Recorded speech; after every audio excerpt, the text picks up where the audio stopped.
In a world where technology is always listening, how do you make sure your message is truly heard? It's not about speaking louder, it's about showing up with a clearer presence. On this episode, I sit down with the AI strategist and former Microsoft data scientist, Tatiana Teppoeva, PhD, to discuss how we can strengthen our nonverbal communication in a high tech world. Tatiana shares her journey of leaving the corporate world to create something of her own and how she now helps leaders return to their steady, real, and strong signal. We'll explore why our presence matter more than your words and how to ensure you're heard in any room. Welcome to the show, Tatiana.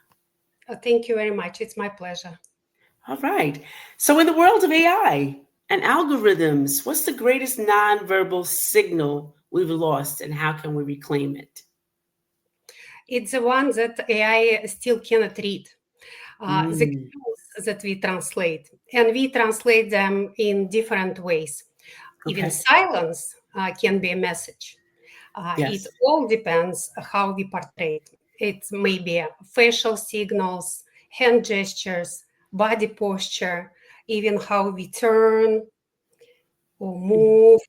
Right. Right, all those elements, but even space and time, those are also elements of nonverbal communication. If we approach someone too close or stand too far when it Right. seems to be too far.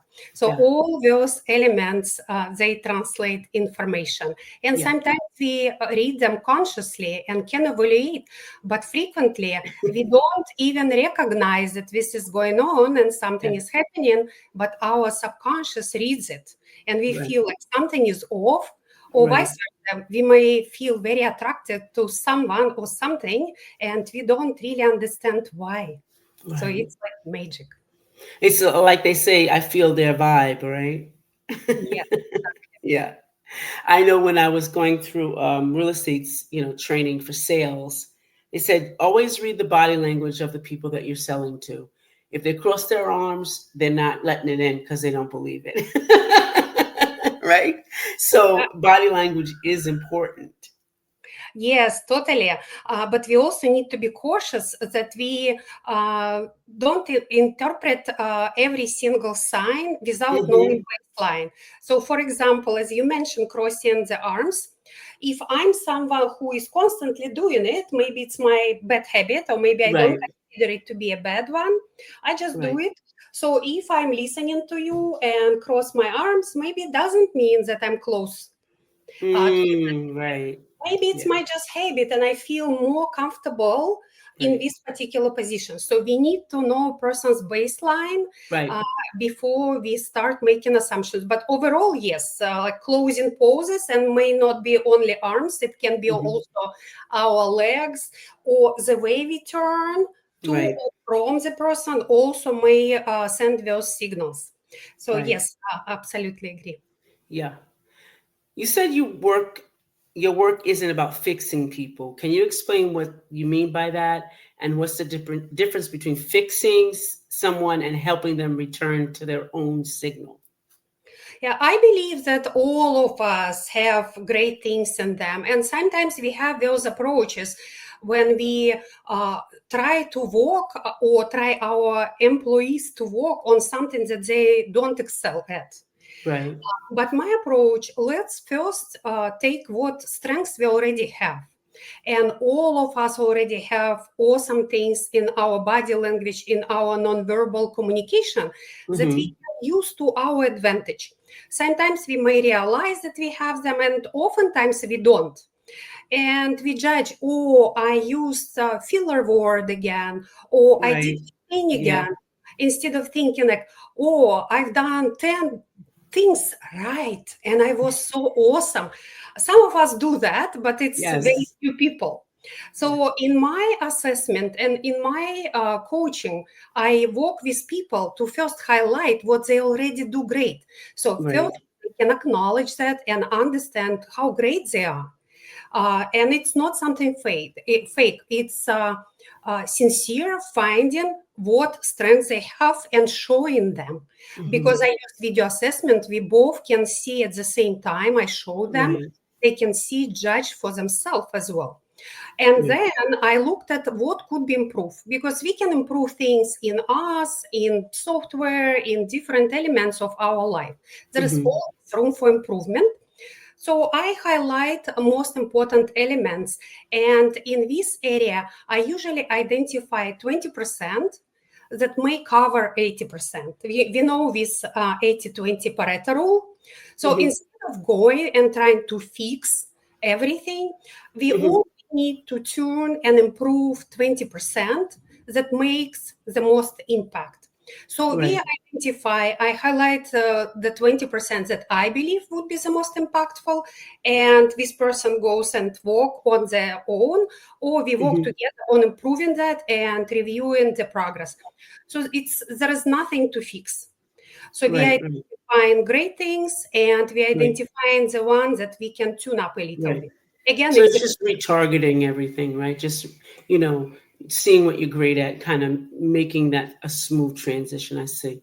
Okay. yeah. So at the beginning, I would say it's reframing and open our eyes Yes. to what we are doing great. And then the second portion I would call is like fine tuning. Fine Yes. tuning to the degree that we want, because in some situation maybe I would say, oh, it would be very beneficial if we show more energy, if I was more exciting, right? Uh, Oftentimes we see it on YouTube videos, Right. but the person on another end, my client, right, they may say, I don't want to be that person. Mm-hmm. I don't want to be that energetic. Maybe it doesn't align with their personality. So then we think what would be a compromise, or maybe something alternative that they can introduce or enhance in how they present. So it's not this energetic kind of style, but it's something, maybe pauses. Okay. Maybe Tatiana, how can a leader who used to use communication with words begin to pay attention to their nonverbal cues and their unspoken signals? So the best is to look at your recordings and Mhm. evaluate them. One thing I need to say is that sometimes we don't see things. Okay. So even if they're there on the recording, we cannot recognize it. But many things we will be able to. So this is the first thing. Record yourself or take existing recording and watch and see what you like and what would you like to change a little bit. Second thing, you can ask your family members or co-workers Right. feedback. And the third thing, yeah, I see there are reasons. Yes, I know. But in some situation, it would be very good and objective, and in Yeah. others, it may not be. Yes. And the third thing, you can take your recording and show to particular people who opinion you respect and trust, Right. Okay. and then come to me. Yeah. That's good. Audience, I hope you're taking notes on this because this is really good stuff because this can get you to the next level in your life. Now, Tatiana, why do we often find ourselves so focused on what we're saying that we forget to be present in the conversation? Like we get lost. I think we care a lot how people perceive us, what they think. Ah, yeah. And that's why we try to fit some kind of pictures that we have in our mind, who we Uh-huh. think we are or we should be. And this breaks sometimes the connection between who we truly are and who we try to be or show uh, Right. as we are. Yeah. What's the consequences of that? So I don't know if you heard that. I've heard a lot that people try, especially the ones that start their own business or start speaking publicly Mm-hmm. or do exposure of different kind, and they try to fit some kind of a pattern or template how they Gotcha. should be doing and things like that. They don't succeed too much, but when they release all the fears, recognize their strengths, work maybe a little bit on fine tuning some of the things that would be great to do, those Okay. 20% that I mentioned before, they show up truly, and this is where their personality starts shining, and people see for who they are. And when they Mm-hmm. release all those emotional tensions that inside during presentation, and then just being themselves, it translates in terms of energy, in terms of how they show up. People start believing them, and this is where they truly shine. So Gotcha.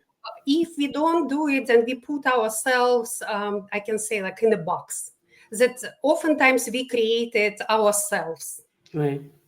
So I hear you talking about like kind of writing things down. How do we ensure our nonverbal communication is authentic and not a performance? It's a great question, and many people like, oh, I'm going to be evaluated, and then I need to train myself. So Mm-hmm. going back to my example about being energetic on camera, like people like to do on YouTube, if you Yeah. don't feel comfortable doing it, don't do it. Right? There are many Okay. things. There are many things that we can do that would be natural to you. And Right. something that I can suggest, something during conversation you may uncover, oh, I didn't know I did this great thing, I Right. want to move it.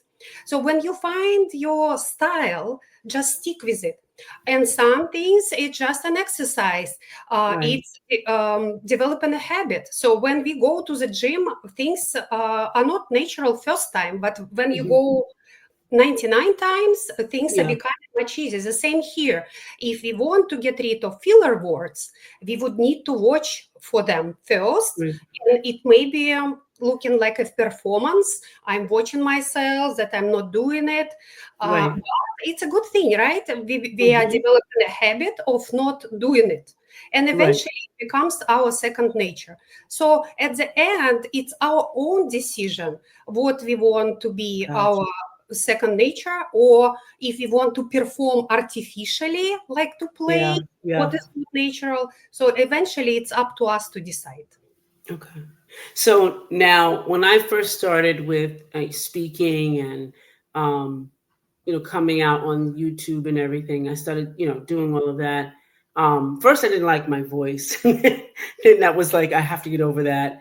And but how much what does a role of vulnerability play in strengthening our nonverbal communication and establishing a deeper connection with others?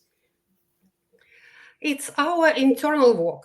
And I need Okay. to say Okay. that because I'm a personality profiler, I Mm-hmm. understand different personality types. So Okay. some people are natural performers and they Gotcha. like themselves a lot. They don't Right. usually have this problem, my voice, or I don't look nice, or maybe my hair is Yeah. not today, or something else. They just Hmm. enjoy, like, look at me, I'm here. But Right. it's just a percentage of population. The rest of us are not that confident, and Right. some don't like their voice, some don't like something Hmm. else, and it's internal work on our Okay. own, and we go through that. And I think it's great because this way we are working on limiting beliefs, wrong perceptions that we have about people, how they will judge us, and things like that. So Right. internal work, and it's also determination. So many people drop developing their YouTube channel Right. because they don't feel comfortable. It takes a lot of work, etc. Right. But if we have determination, we continue. Maybe we are not that successful at the beginning, even though some are. But Mm-hmm. eventually, perseverance and determination take over, Yeah. and we can start seeing results. And when we see results and hear positive feedback, it encourages us more. Right. It step by step we get more and more positive feedback. We realize that people are not that negative as Mm-hmm. we maybe initially thought, and it encourages us to continue on this path more and more, and eventually we get to success, and hopefully we start liking our voice, our appearance, Right. what we say, and we Right. don't doubt ourselves more. However, I want to say that many famous people said, and I don't know if you can also confirm it, that even if we are very developed, and even if Mm-hmm. we have millions of people listening to us, they still feel a little bit of this thing that they feel a little bit uncomfortable showing Mm-hmm. up. or talking about something new or introducing something new. And they all say that it's normal. If we were Right. completely indifferent to people around us, it wouldn't be natural to our Right. nervous system and our personalities and us Sure. as humans. Sure. Yeah. Yeah. It's always a challenge, me getting over traumas myself, but that, like you said, that's a lot of inner work, and now I feel like totally comfortable. That's what I was born to do. But you do, like, introducing new things, you kind of get, oh boy, that's kind of scary there, and then you get over it, like it's over, and once it's done, it's done. But yeah, you do I think I still get like butterflies, and I just like, okay, it's all right. you know Yes, um and with me as well, leaving corporate world and mhm. getting into my own thing was also a challenge. But I went for that, and I'm working on my own building and also do internal work, developing Right, skills, lots learning of new that. information, going out there. So yes, but eventually I know that it will make me a little bit different, and Mhm. I will be glad that I did Yeah, it. that's good. What's one action people can take today to start something, strengthening their nonverbal communication? So first, I would suggest those three things that we talked about: recording, Yes. asking Yes. feedback, and giving recording out for feedback. Right.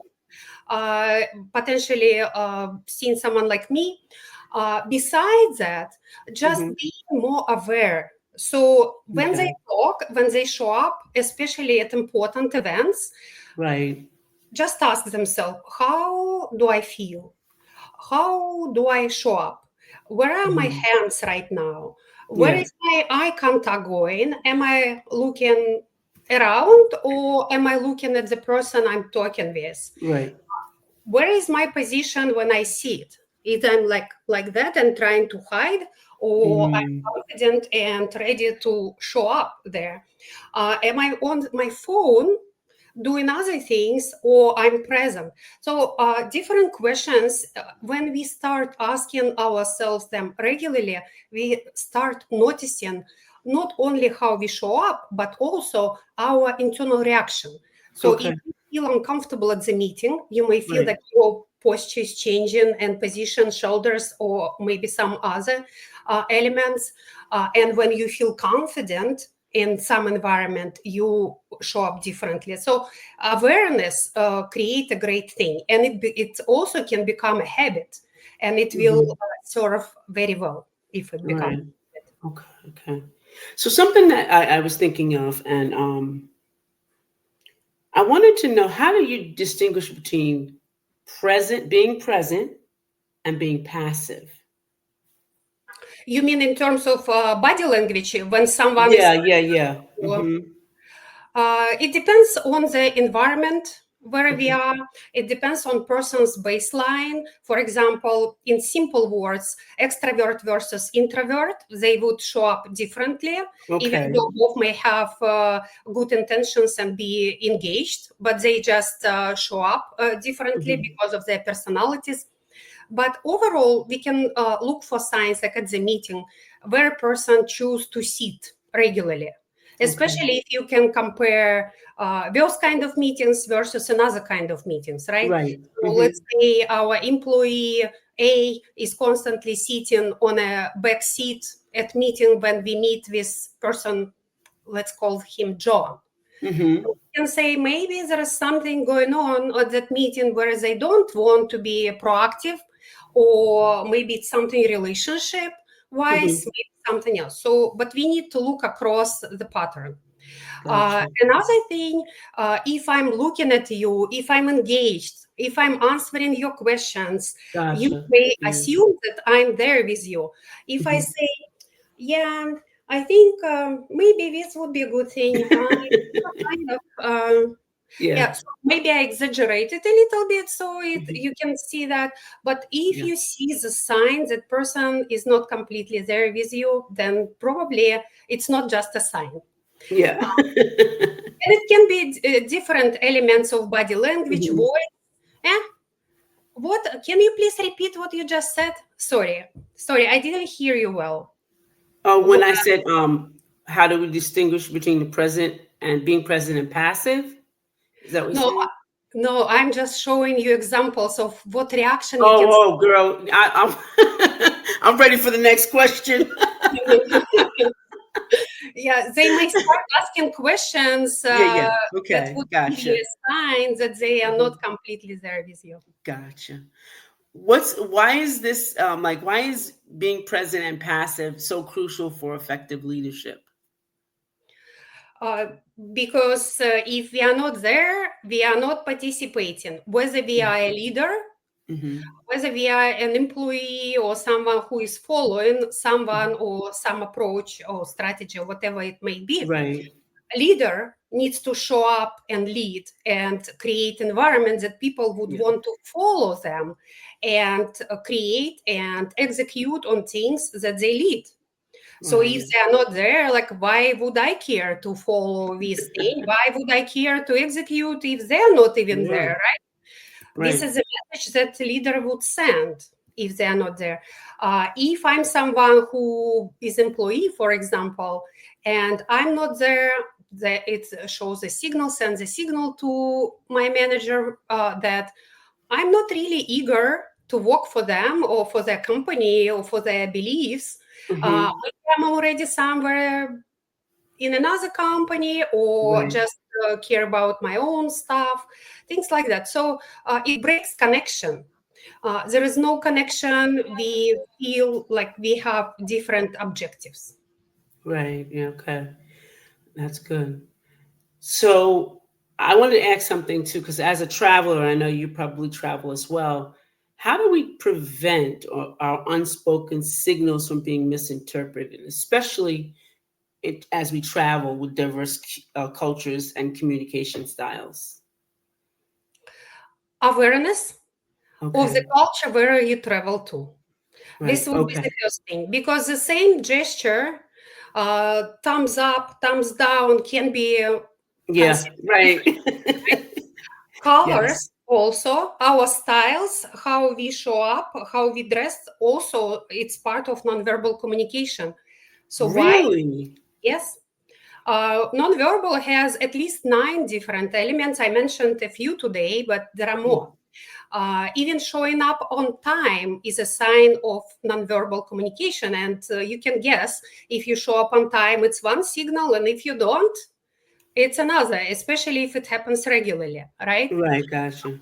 So, style, for example, if we dress a short skirt in conservative culture, it Hmm. may send the wrong message, right? Right. Especially if Right. you go to some high stake meeting.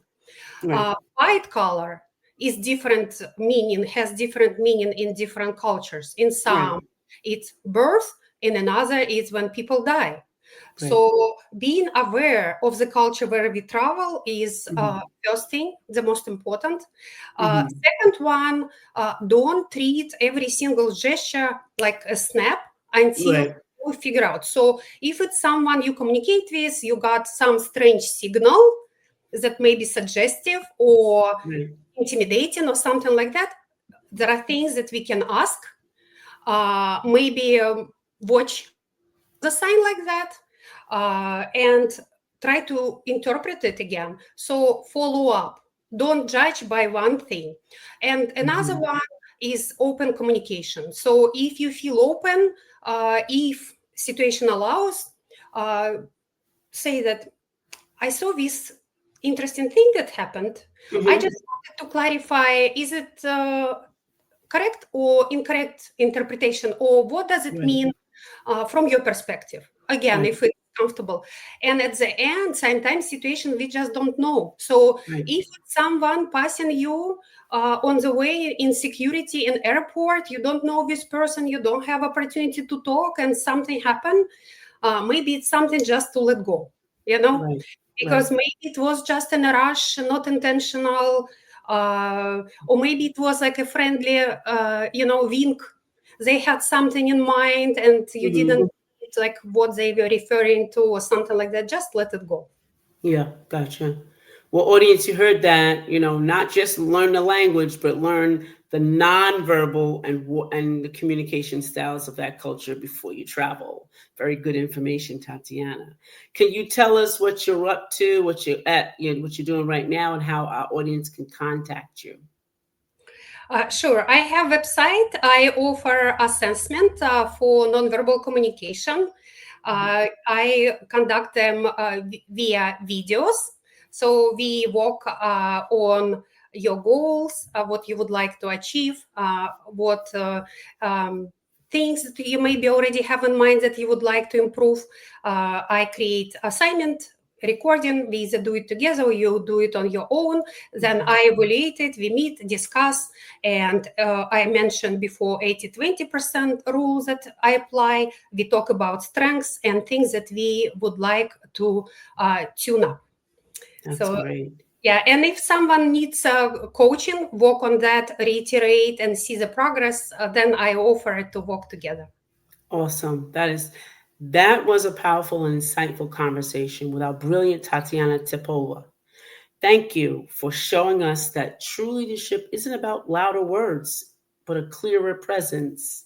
To learn more about Tatiana's work and discover her unique approach to communication, you can find her at Tatiana Teppoeva, TatianaTeppoeva.com. If this episode resonated with you, don't keep it to yourself. Share it with a friend who needs to hear this. And remember to like, subscribe, and leave a comment to let us know your biggest takeaway. Your signal is your power. It's time to make sure it gets heard. Thank you, and we'll see you next time. Thank you very much. It's been a pleasure.